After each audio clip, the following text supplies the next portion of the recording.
Okay, here is the projector screen frame set up. As you can see, it's pretty big.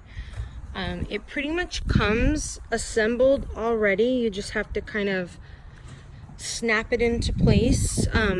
All of these, you really just have to snap it into place. The only thing that really comes separate are the legs here, which they also just snap into place. And the bottom folds up as well.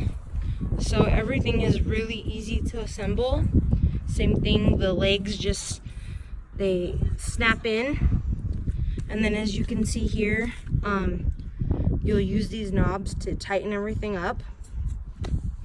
After that, the last step, it's really easy. As you can see these snaps here, this is where the actual screen is going to snap onto each one of these snaps. And it pretty much just goes all the way around the entire frame. So that's what I'm gonna do next, and I'll show you what it looks like after I've completed that step. And this is the completed product. You just really have to have patience with it and really stretch it to all angles. You just have to pull it to each one of the snaps, and really that's all you have to do.